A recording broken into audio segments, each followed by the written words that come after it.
Thank you, Madam Deputy Speaker, and I would like to begin my contribution this evening by thanking, through you, Mr. Speaker, for allowing me the time for this debate.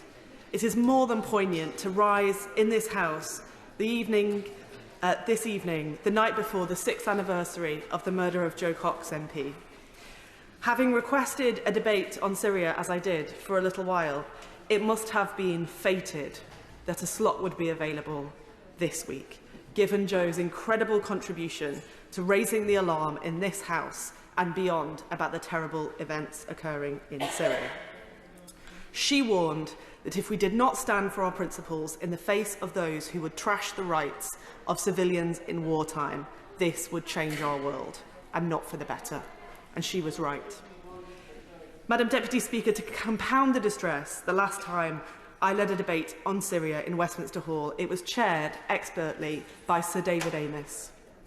Words simply cannot express how much we all miss them both and how indebted we are to their families for the great contribution and sacrifice Sir David and Joe both made. We think of their families tonight and wish them strength and love. Madam Deputy Speaker, the argument I wish to make to the Minister this evening is that by turning away from conflicts like that in Syria, we allow the world to be a more dangerous place. It should have been absolutely obvious to everyone in this House that the situation Syrian civilians have faced over the past decade, with human rights utterly obliterated at the hands of the Syrian regime, aided by Russia, is now echoed in the brutality that Ukrainians have seen at the hands of the Russians. To quote the Minister's fellow Foreign Office Minister, the member for Braintree, he said, Russia's actions in Ukraine will be familiar to millions of Syrians who've suffered at the hands of the Assad regime with Moscow's backing.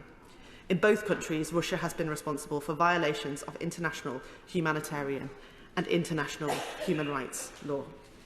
International humanitarian and international human rights law. Madam Deputy Speaker, a person could be forgiven for wondering if those words mean anything anymore. When Bashar al-Assad's regime, shielded by Russia, is responsible for chemical weapons use, arbitrary detention, torture and indiscriminate attacks on civilians, what do those words really mean? Just as when Ukrainians see cities destroyed and siege tactics used yet again to starve people into submission, what do those words mean? Our country has been central to the crafting of international humanitarian and human rights laws.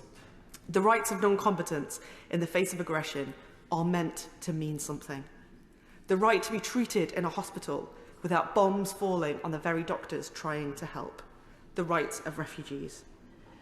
Madam Deputy Speaker, demonstrating that our words, whether those articulated through the UN Declaration on Human Rights or the promises rightly made in the Sustainable Development Goals by a Conservative government and supported in every corner of this House, are not empty, but full of meaning for starving Syrians or frankly starving people anywhere, shows that we care for others in this world, but also that we are always prepared to stand up for our beliefs in the face of aggression. I will give way to the Honourable Gentleman.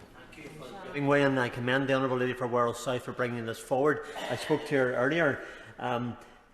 There's I understand some 9.3 million Syrians have become food insecure since 2020, and over 80% of Syrians living below the poverty line. So does the Honourable Lady Member not agree that we have a duty of care to do more to help those victims of war and terror, and our government has in the past, but hopefully will more so in the future, meet their obligation? Thank you, Madam Deputy Speaker, and the Honourable Gentleman preempts what I'm about to say, and he makes the point well. So I do think that it would be good if this evening the Minister could update the House on the diplomatic approach that we are going to take, because, Madam Deputy Speaker, it's my belief that if we turn away from our principles, we don't just lose sight of the Syrian people in this House, we lose sight of ourselves. We honour our history, our culture and our interests by standing up not just for our values but also for their implementation. And as I mentioned, her colleague, the Minister, the member for Braintree, said that the best thing for the UK to do is to ensure that the violence stops. So, as we've just asked, if the Minister could use this opportunity to update the House on the current strategy I think that would be helpful. I will certainly give way to the honourable member. I congratulate the honourable lady on securing this debate. She will probably be aware that there has been a resurgence of Daesh activity in northern and eastern Syria. In relation to the point she's just made, does that not also underline the need for the United Kingdom and its allies to pay very close attention to what is happening today in Syria? Thank you, Madam Deputy Speaker, and I thank the honourable gentleman for his intervention. He makes the point exactly correctly that where we take away our focus and shift our eyes, we leave a vacuum. And whether it's Daesh or any other form of terrorism around the world, if we are not involved in the world, not that we can do everything, but doing all that we can to prevent the rise of terrorism, then in the end, this House will have to pay attention to it. So far better that we have a plan and a strategy for dealing with that. As has just been mentioned, we know that many millions of people, and I think it's actually even worse than the member for Strangford just said now. In fact, most of the population in Syria are facing acute food insecurity, and it's risen over 50% higher than 2019 levels. Record numbers of people need humanitarian assistance, and food prices have risen over 800%, mainly attributed to ongoing fuel shortages, increasing global food prices, inflation, and of course the Ukraine crisis itself. Against all of this backdrop, the World Food Programme has been forced to reduce food rations in all areas of Syria due to funding constraints. So we face the perfect storm, Madam Deputy Speaker. I would like, if the Minister can, for her to touch on the steps that the UK Government is taking as a permanent member of the UN Security Council to ensure the renewal of Resolution 2585 before it expires very shortly on the 10th of July 2020. In order to ensure that that crucial crossing point at Bab al-Hawa remains open for delivery of humanitarian assistance. And as well as there being a huge number of internally displaced people, many of whom are suffering in the most dreadful humanitarian conditions, Madam Deputy Speaker, at 6.8 million, the Syrian refugee population is now the largest in the world. And whilst I appreciate that some of this is Home Office responsibility, could the Minister update the House on international discussions on support for this population and about the UK's view about the future for Syrian refugees in the world? Because it's ludicrous to expect the burden of supporting these numbers of people to continually fall on just a few countries. And previously, in response to a public outcry, the Conservative government created a specific scheme to help support Syrian refugees. But that's over now, in the past. And we do need to learn the lessons of the Homes for Ukraine scheme in our own response. So I would be grateful if the Minister could indicate the direction we might be taking. Madam Deputy Speaker, personally speaking, I am inspired by the Syrians I meet in the United Kingdom. I think of those Syrians who work in the NHS as Merseyside doctors. And the member for Batley also mentioned to me Razan Al-Zous, a Syrian refugee she knows, who has created a great business, Yorkshire Squeaky Cheese, and a fellow Syrian restaurateur, Khaled Deakin, who's creating a mobile restaurant in Exeter. Because, Madam Deputy Speaker, refugees bring their contribution and they make our country strong, not weak. So I want to finish by asking the Minister about Syrian civil society here in the UK, because the route to peace and democracy in Syria will be very long. While at times it will seem that the British government can do very little to bring about change in Syria, we do now have so many British Syrians and Syrian civilians here in the UK who will be an indispensable asset in building the first steps on the long path towards a different future for Syria. So could the Minister say what work the Foreign Office is currently undertaking to engage with Syrians in the UK and British Syrians? There are many issues where the perspective of our fellow community members in the UK who have that deep connection to Syria may well be of huge benefit and insight.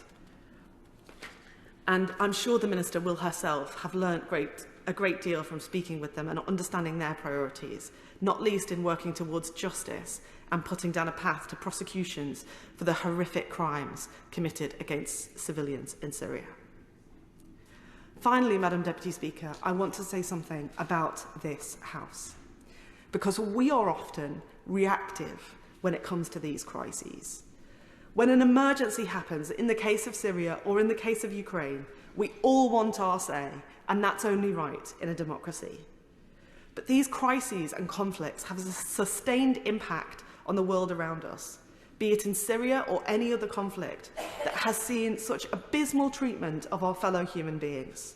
So we in this House must have the persistence and seriousness of purpose to give effect to our values, to defend our interests, and the moral discipline to see things through to the end. New cycles move on. We must not.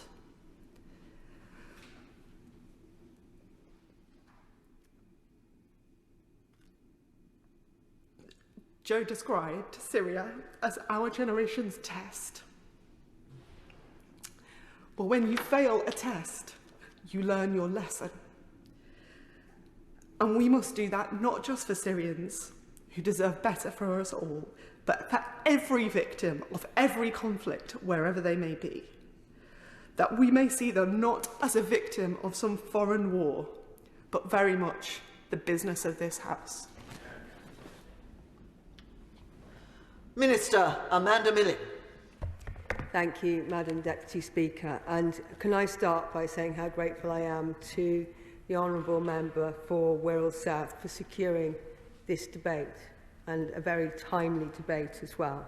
Can I also pay tribute to her for her work as Chair of the APPG and the passion for Syria and its people, as evidenced in her speech as well. I also wanted to pay tribute to the legacy of Jo Cox and her commitment to the people of Syria, noting, as the Honourable Member mentioned, that it's the anniversary of her horrific murder tomorrow, and also the fact that Sir David Amess chaired the last debate on this subject as well. As she said, they will both be sorely missed by this House. Bashar al-Assad and his allies, including Russia, have inflicted terrible suffering on Syrians for over 11 years now. Children born in Syria in the last decade have been subjected to terrible violence, hunger and deprivation. And the UK government continues to call for an end to this suffering through full implementation of United Nations Security Council Resolution 2254, a nationwide ceasefire and progress towards an inclusive, representative political process. Much of what we've seen play out in Syria, such as crushing dissent, attacks on civilian targets, and a brutal conflict that has displaced millions, is now being replayed in Ukraine. Peace is a necessity for Syria, its people, and for us all. Syria's conflict has killed over 500,000 people. It's displaced 60% of the population and collapsed the Syrian economy. Under Assad's regime, people have faced arbitrary detention, brutal torture, and indiscriminate attacks. There's clear evidence that Assad has used chemical weapons against its own people on at least 8 occasions and has the capability to conduct further attacks. Russia continues to shield Assad from accountability for his crimes through disinformation and false narratives. Along with Iran, Russia has provided significant military support to the Syrian regime. The conflict has also given space for Daesh and other extreme groups to operate, which continue to pose one of the most significant global terrorist threats, including to UK citizens. The UK has responded to the situation in Syria by delivering our largest ever commitment to a single humanitarian crisis to date. We committed a total of £3.8 billion since 2012, including up to £150 million pledged this year. Even so, aid is struggling to keep pace with the growing need in the region as the conflict continues. Today, over 14 million people are in need of assistance. Access to issues and politicisation are complicating delivery, putting those in need at further risk. And as the Honourable Lady mentioned, in July, the UN Security Council will hold a crucial vote to renew the UN's mandate to deliver aid cross-border into Syria. Russian cruelty in the last 3 years has blocked this in the Security Council and reduced UN access to a single border crossing. And I visited Turkey last week to see firsthand the importance of this issue and to raise awareness. We're calling on all Security Council members to renew Resolution 2585 to provide cross-border aid at next month's vote. And we thank our allies and partners for their continued support. The UK also supports efforts to maintain the current ceasefire in northwest Syria, including Turkey's efforts to protect civilians, and will continue to support Syria's neighbours so they can meet the needs of Syrians seeking refuge. Women and girls are, as they are so often, are the worst affected by the conflict. They also face horrific gender-based violence, including sexual violence. Support for women and girls is at the heart of UK foreign and development policy. Through 3 innovation pilots that seek to prevent violence by targeting the widespread inequality that denies women ownership of land and access to economic resources and opportunities. And we continue to push for a more robust global response to gender-based violence. The conflict is also denying Syria's children of their basic human right to education, impacting a whole generation of young people.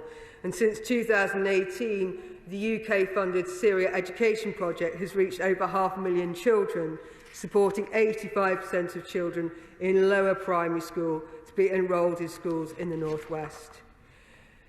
Just as we are consistent with aid, so will we continue to hold Assad's regime and its backers to account, including by sanctioning those close to him and through our support for international law.